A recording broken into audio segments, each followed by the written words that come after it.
Olá, alunos do Colégio Positivo de Gurupi, alunos dos 6º, 7º, 8º e 9º anos. Aqui é a professora Lucimeire, professora do componente curricular História. Hoje iremos abordar o objeto de conhecimento Independência do Brasil.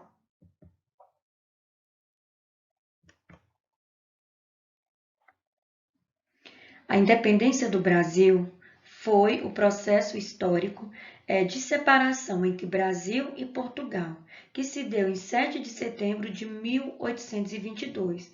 Por meio da independência, o Brasil deixou de ser uma colônia portuguesa e passou a ser uma nação independente. Com esse evento, o país organizou-se como uma monarquia, que tinha Dom Pedro I como imperador. Vamos conhecer um pouquinho dessa história? Então, galerinha, é muito importante que vocês entendam que o processo de independência do Brasil teve como marca inicial a crise no sistema colonial, correto? Que foi motivada, por diversos fatores. Entre esses fatores, nós podemos destacar exploração em excesso, altos impostos, ideias iluministas, fortalecimento da elite colonial e pacto colonial. Professora Lucimeire, o que seria esse pacto colonial? Olha só, ele pode ser definido, como um conjunto de regras, leis e normas que as metrópoles impunham às suas colônias durante o período colonial. Estas leis, elas tinham como principal objetivo fazer com que as colônias só comprassem e vendessem produtos de suas metrópoles. Tranquilo? Olha só, esses fatores, somando com a Revolução Constitucional e a Revolução Liberal do Porto, que foi um movimento ocorrido em 1820 na cidade do Porto, em Portugal, tinham como reivindicações que exigiam a promulgação de uma Constituição e a volta, da corte portuguesa para Portugal. Ou seja, a corte portuguesa se encontrava no Brasil e eles reivindicavam que essa corte retornasse para Portugal. Vendo, todo este contexto, Dom João sabia que o desejo português de recolonizar o Brasil poderia levar uma luta pela independência. Ele então diz ao seu filho, muito preocupado com a situação, ele diz ao filho dele, Pedro, se o Brasil se separa, antes seja por ti, que me hás de respeitar, do que para alguns desses aventureiros.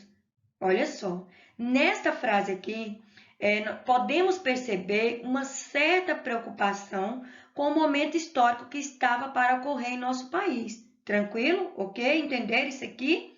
Olha só, turma, tudo isso que falamos aqui foi os motivos, que levaram ao processo da independência do Brasil.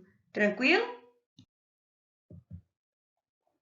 Medidas para a recolonização do Brasil.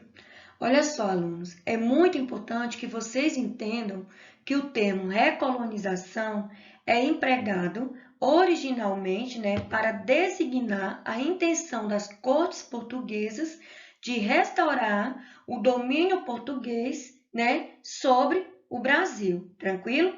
Através de diversas medidas. Quais são essas medidas, professora? Olha só.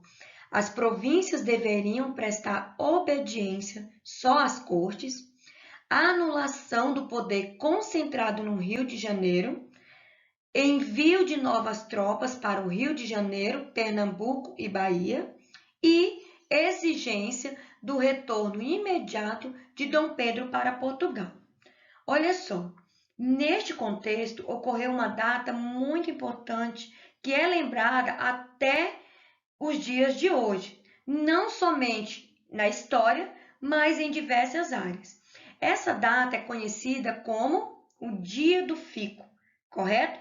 Protagonizada pelo regente do Brasil, que era quem? O príncipe Dom Pedro, que decide contrariar as ordens das cortes portuguesas e permanecer no Brasil. Olha só, Esse evento recebeu esse nome porque, na ocasião, Dom Pedro falou a seguinte frase: se é para o bem de todos e a felicidade geral da nação, estou pronto.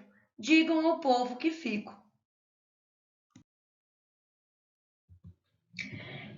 Então, professora Lucimeire, por que a elite escolheu Dom Pedro como líder da independência? Olha só, entre os anos de 1821 e 1822, Dom Pedro I, ocupou o cargo de príncipe regente do Brasil. Olha só. Mesmo durante um breve período de tempo, o governo provisório de Dom Pedro foi marcado por um conjunto de transformações bastante intensas. Neste contexto, a escolha de Dom Pedro tinha como principais fatores o quê? Possibilitar uma ruptura sem conflitos armados, manutenção das propriedades que já existiam, e manutenção da escravidão. Proclamação da Independência. Olha só, após o dia do fico, Dom Pedro, tomou uma série de medidas que desagradaram a metrópole. Quais foram essas medidas, professora Lucimire? Olha só, ele convocou uma Assembleia Constituinte, organizou a Marinha de Guerra, obrigou as tropas de Portugal a voltarem para o reino e determinou que nenhuma lei de Portugal seria colocada em vigor sem a sua aprovação. Tendo como vista tudo isso, o que aconteceu? Durante uma viagem, Dom Pedro recebeu uma nova Carta de Portugal, que anulava a Assembleia Constituinte e exigia a volta imediata dele para a metrópole. Com isso, no dia 7 de setembro de 1822, em São Paulo, às margens do Riacho Ipiranga, foi proclamado oficialmente a independência do Brasil, com a famosa frase independência ou morte. Ou seja, neste período aqui, 7 de setembro de 1822, o Brasil deixa oficialmente de ser colônia de Portugal e passa a ser um país livre, um país independente. Então, pessoal, essa foi nossa aula, Espero que vocês tenham gostado. E gostaria de deixar claro que o tema abordado na aula de hoje é um tema muito propício, uma vez que nós comemoramos no dia 7 de setembro a independência do Brasil. Lembrando que essa data aconteceu semana passada e, devido a isso, hoje estou abordando o tema com vocês, correto? Tema esse, que conta toda a história que proporcionou a independência do nosso país. Tranquilo? Fiquem com Deus e até uma próxima oportunidade, assim se Deus nos permitir. Beijo da tia Lucimeire, estou com muita saudade de vocês.